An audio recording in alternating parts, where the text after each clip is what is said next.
Welcome to Road to Billions podcast, the mentality of an entrepreneur.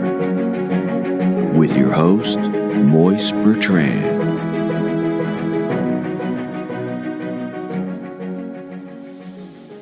Hey, what's up, you guys? It is your host, Moise Bertrand, the Road to Billions podcast.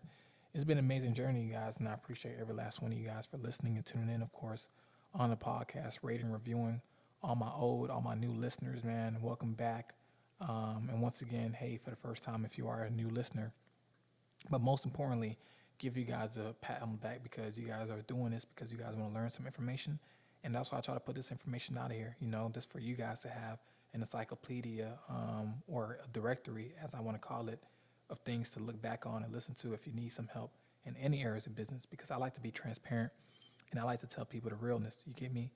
And, so far everything's been kind of overwhelming in real estate. I feel like this is one of the seasons where more is asked of me because I took a lot more on my road this year on my platter, and there's nothing wrong with that. Of course, I just tell people sometimes responsibility comes with a lot more time. You're not gonna have more time.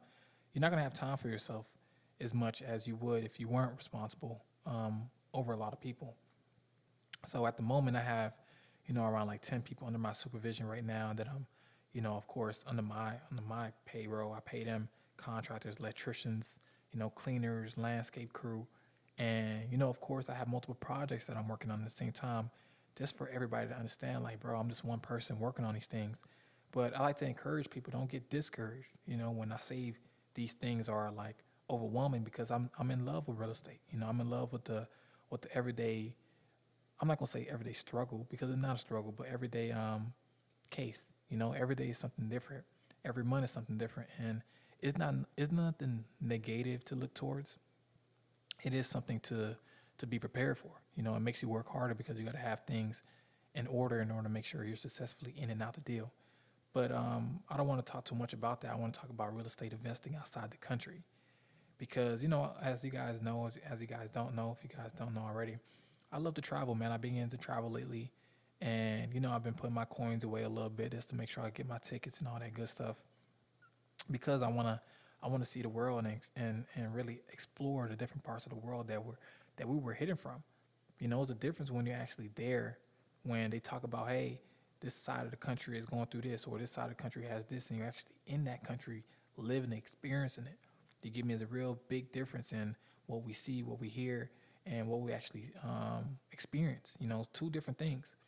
And, I've recently traveled to many countries, and one of my favorite countries I said favorite, one of my recent countries, but I will definitely put on my top favorite is Panama. You get me? So I went to Panama recently, and it's beautiful out there. You right?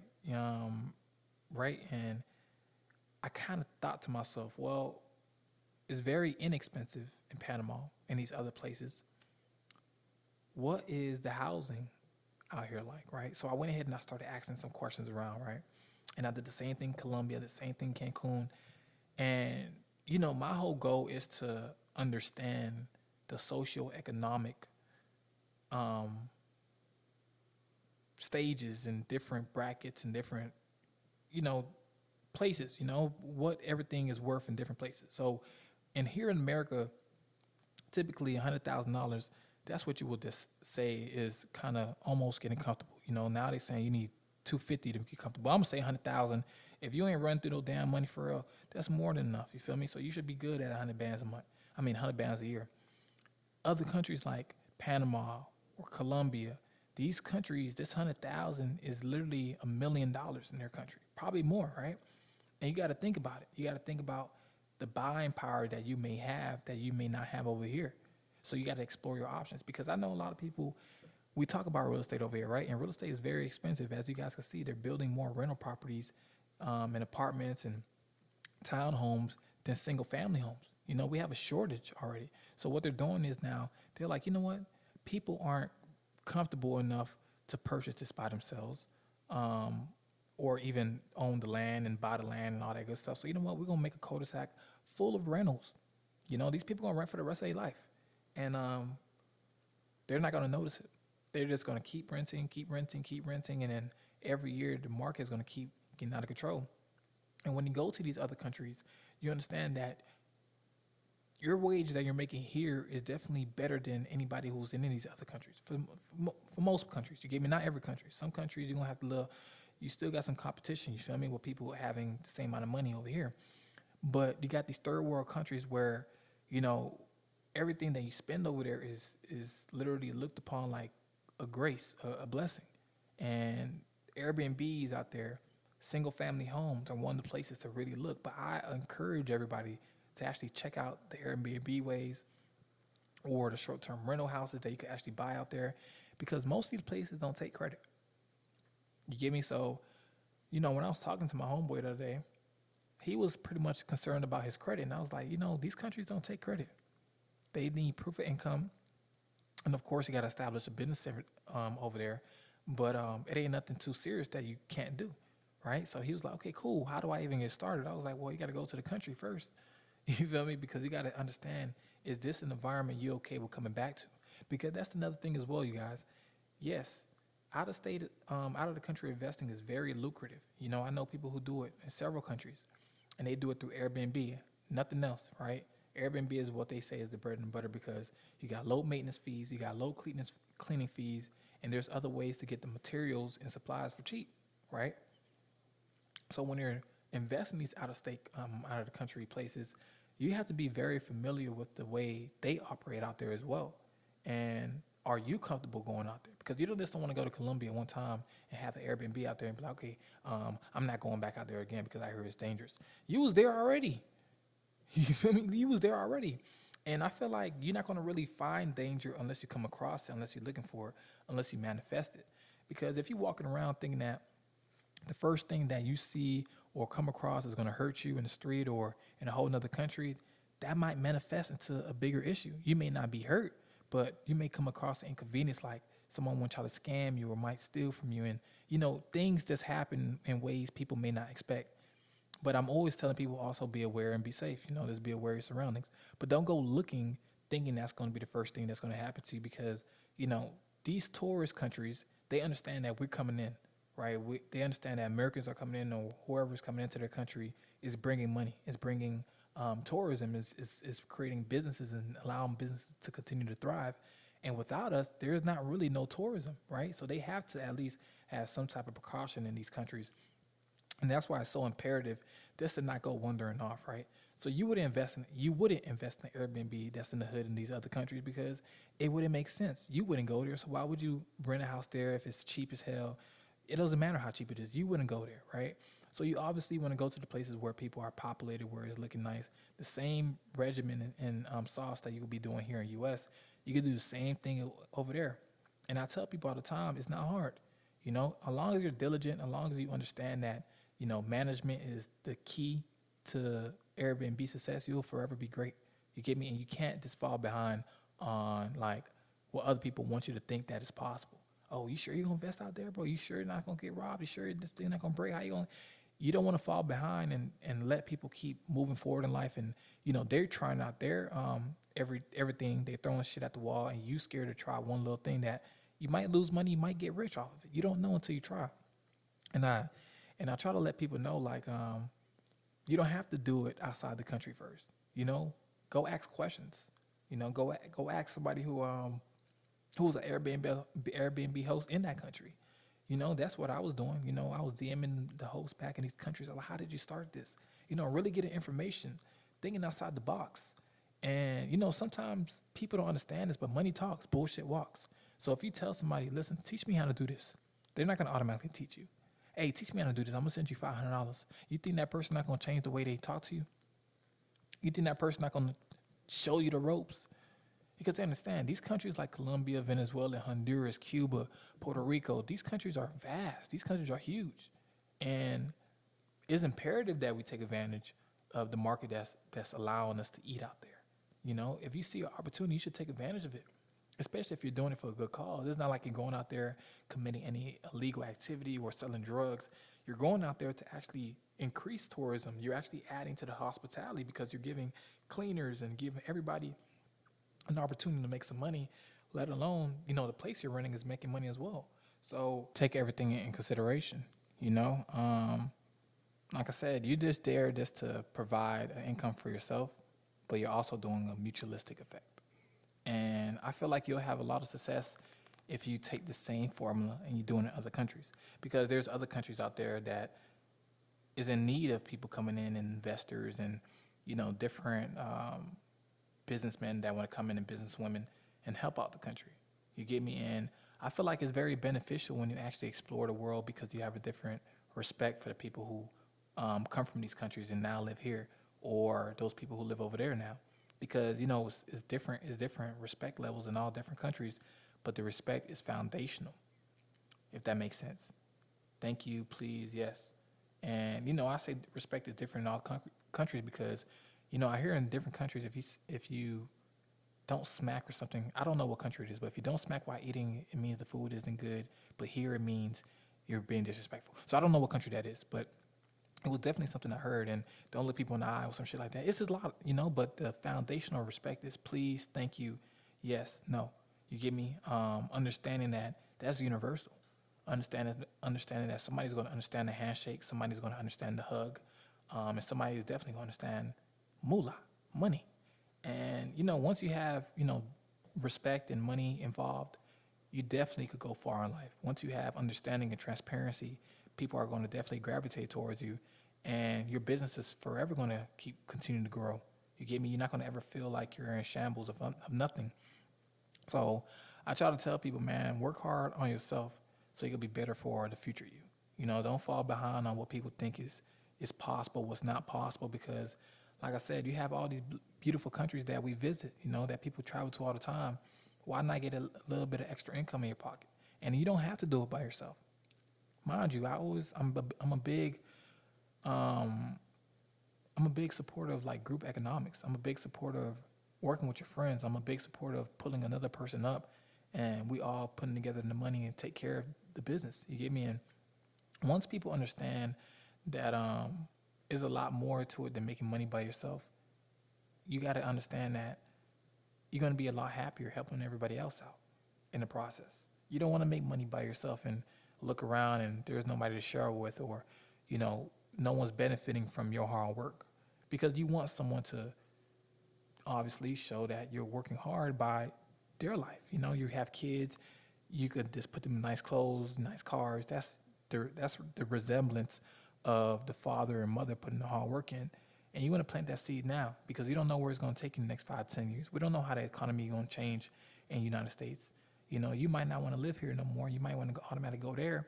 But since you already established it, you don't got to worry about going through the whole paperwork and all that shit now, because you already got it over there, right? And if more people are traveling, that's just money that's going to continuously coming in for you. So I tell people all the time, bro, like, you don't got to be the smartest guy in the room. You don't got to be the sharpest knife in the drawer. But you're in the room, you're in the drawer. You're there for a reason. So I tell people all the time, like, don't listen to my podcast and drive to it. Listen to my voice and said, okay, cool, he got a nice voice. No, really take what I'm taking in and improvise. I may not give you all the answers, you guys. I may be leaving information out in between of, okay, he keeps his information so basic, but I just want you guys to open your mind up to creativity. I know a lot of beautiful women who could take advantage. I'm not even going to be funny, because beautiful women are easier to work with in business. You might be like, why is that? It's because people are, you ever seen brand ambassadors? People don't, people want to put something that's appealing on there, right? So people work with people who's appealing. And I tell women all the time, I'm like, listen, you're beautiful. You could work in these countries and have people be at your service, because it's a pretty girl privilege. And same thing for guys, handsome guy privilege. When people see that you take care of yourself, and people see that you're leading armies of men, and people see that people follow your authority, people are going to be at your service. And you could do these businesses anywhere in the world if you have that aura, if you have that confidence, if you have that mindset. But I don't want you guys to listen to my podcast, like I mentioned, driving to it, or walking to it, or working out to it, or just randomly sitting around and listening to it. I need you guys to put that work into actual manifestation and reality. Because I tell you guys all the time, listen to my previous episodes. I slept on an air mattress for months, but I talked about getting off that air mattress. I talked about coming up. I talked about being one of the best real estate developers that Florida is going to see. I talked about having mentees come up under me and everybody's getting houses within months under me. So I never had any problem knowing that I was going to be successful. I always had a problem with embracing my role sometimes, and I understand my role now is to develop, educate, and move on. I'm gonna keep you guys, filled up with the information that I'm giving you guys on this podcast. I talked about tax liens. I talked about group economics. I talked about how to find real estate deals. I talked about how to become a realtor. Everything you guys can think about, I'm trying to get that information out to you guys. But this is one of the places where you will come to get this information, and I'm gonna give it to you. I'm gonna give it to you raw.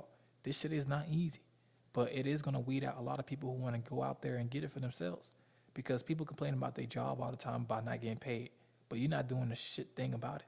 You get every check and you blow that shit. And I'm not saying that you fucking your money up because you're irresponsible, because many times people don't know what they want to do with their money. People deviated away from their purpose. A lot of people, they're not serving in their purpose. They're serving in the income state of mind. Okay, I just got to go to the job and get this check and go right back to the block. Go spend this money at the club, go buy some bottles, go buy some weed, go spend money on my girl, travel a little bit. And you're not building nothing sustainable. You just continuously taking away your future, taking away. You're chipping it away for what? For what? For the fun of like now? Bro, fuck that shit, nigga. You better get to the bag. You feel me? Like people out here bullshitting saying, oh yeah, I can't wait till I'm 27. Bro, there's people our age right now who has millions. And people might be like, well, that's damn, I'm not comparing my life. Nigga, we're not talking about comparison. We're talking about what we need to be doing. Yeah, we understand that we're not comparing, but we are inspired. We are motivated. You got to be motivated when you see young dudes younger than me pulling up with nice ass Ferraris and shit. You feel me? I look at it like, damn, I got to get to it. I got to work a little bit harder. I do real estate. Yeah, I get money too, but you feel me? I need some millions, bro. You feel me? I want to customize shit too. I want to be out here living like I'm in GTA. And there's nothing wrong with that. Some people rather have a lifestyle that's real modern, that's real low key. Some people might have a lifestyle that they want extravagant stuff. They want to be a superstar. And all those are great. But you got to put the work in. And the work is not going to come easy, bro. I tell people all the time, real estate is one of those things where when you out of the country investing, you got to understand real estate in this basic formality. You got to understand your income expenses, what needs to be paid for, basic math. Then you move on to the next level of understanding what business you're going to create out of it. Flipping, long-term, Airbnb, nursing home, whatever you're going to do, then you understand, because then you have a purpose. But if you just going right into the business without understanding and having love and respect for real estate, it's going to eat you up and it's going to spit you out, because that's anything in life. You can't get no damn career with just internships. You got to understand the foundation of the job you're doing. You got to understand the background. You got to understand, you feel me, like the whole overall view of it. That's how I look at it if you really want to be the best. But a lot of people don't want to be the best. They want to be okay with just, complaining and shit, seeing what everybody else got. But, if you listen to this podcast, you definitely are different in the mindset of most people, because you operate at a higher frequency. So I'm already knowing I could talk to you how I need to talk to you, because you won't understand. And I'm just telling you guys, like, on some real shit, find the play in real estate that's going to get you up out the hood, or that's going to add a little bit extra income to your everyday life. Because it's okay if you have one house that's profiting $200, $300 a month. That's great. You know how much money that is a year? That's $2,600 or $3,600. You could profit $400 a month. That's $4,800. It doesn't matter. That takes you from $70,000 if you was to $75,000, $74,000. You double it next year. You compound that. That shit compounds. By the time you know it, you had $100,000 and you ain't had to really leave your job. All you did was work a little bit smarter and harder, okay, to get this income coming. But now you understand, shit, I don't need to leave my job, because now everything is self-sufficient. I have systems in place. I understand real estate is not going to always be smooth, but I have management skills to take care of that. I have people I have in place. I may not have a full book month. That's cool. But I have management skills to tell people, go clean up still. Go make sure everything's locked up. Make sure, you let the guests in, all that good stuff. The shit don't stop, because that money don't stop. So even though you feeling some type of way, the money don't stop. So definitely think about that when you about to give up. You know, when you feel like shit ain't working out, the money don't stop. The money don't stop, people. You gonna make it out. It may not be the best scenario. It may not be the cleanest cut. You feel me? But you're gonna get the job done. But you got to be able to explore different options out there because this world is endless. You feel me? Like the sky is the limit. You feel me? The world is in our palms, and we got to be able to explore everything. I feel like God put things here, and people like me here, and people who have mentors here, to be able to lead other people who may not have the answers. You get me? So when I tell you guys little shit like invest in tax liens, go down to the court. You feel me? Get a print of all the unpaid taxes on houses. You pay those taxes. You get in contact with the owner. They pay you back. You made some money. It don't got to be 10, 15 grand. It could be $1,000, $2,000 in taxes you paid. Feel me? Same thing goes for Airbnb. You don't got to invest too much. It's not a lease. It's not a house you're buying. Feel me? It's a short-term lease if you make it that, or a long-term lease. And you can even rent this furniture and just pay that back every month off the profit you're making off the house. So everything has a way around it. And if you don't find a way, you're just finding excuses. And excuses are just monuments of nothingness. Do you get me? So once again, I appreciate you guys for listening to Roll the Business Podcast. Make sure when you are exploring these countries to invest in, get a realtor, explore how much you can actually make on Airbnb, go through the real, price conversion, all that good stuff, how much the money will be weighing over there in comparison over here. And, just make sure you have people who are actually working with you and not against you. You feel me? Because that's the biggest thing in real estate and the biggest thing in business and life. So once again, I really appreciate you guys for listening to Roll the Business Podcast. If you guys haven't already, check out my other episodes. And once again, have a good rest of the night.